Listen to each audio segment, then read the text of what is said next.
Today in this lecture, we will discuss different allocative mechanisms in economics. An allocative mechanism? It is how choices are made or determined by the economic system of a particular country. So economic system actually is the term that describes the means or allocative mechanisms by which its people, organizations and government make choices. For example, in a free market economic system, these choices are made by private individuals, right? So there is no or minimal role of government. However, in command economies, all these decisions, all these choices regarding resource allocation are taken by the government, right? So there is no private enterprise, a very small role of private enterprise in a command economy. Mixed economy is a combination of both. It has some features of uh, a market economy and some features of a command economy. So it's something in between the two extremes. So basically there are three kinds of economic systems. As I said, number one is market economy. So what is the market economy?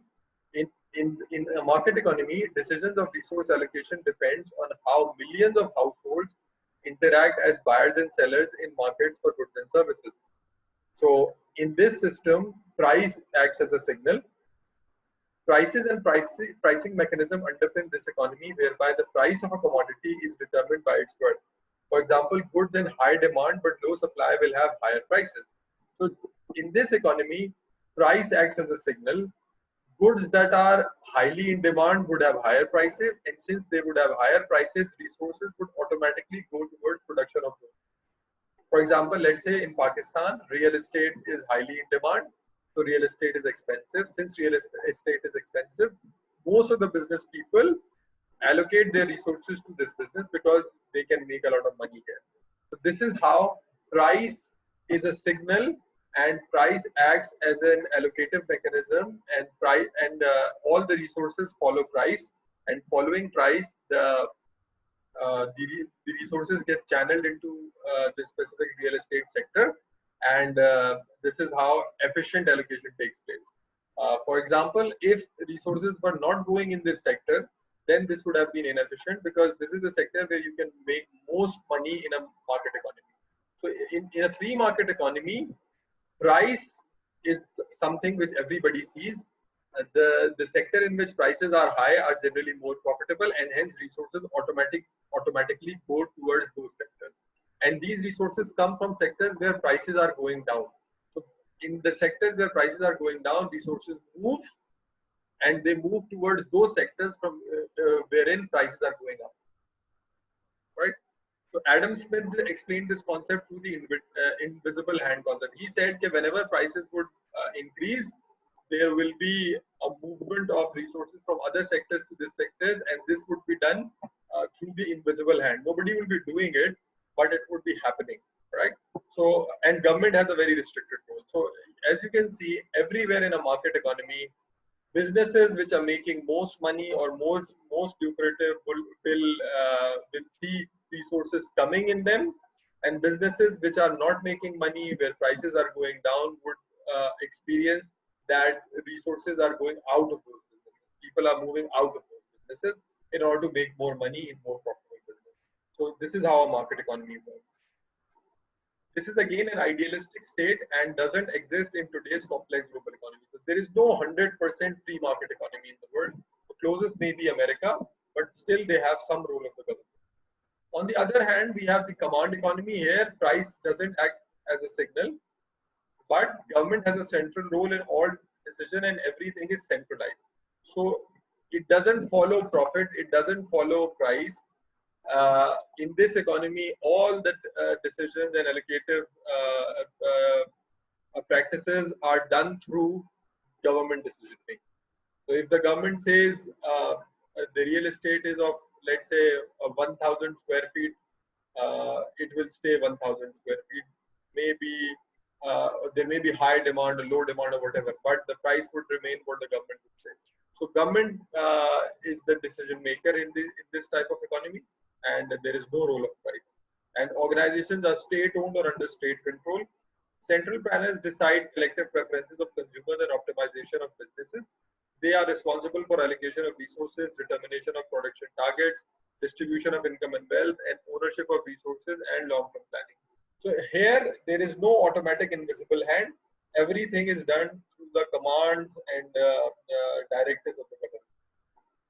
So Marxian criticism of economy, who also criticized the unemployment, concentration of resources for monopoly.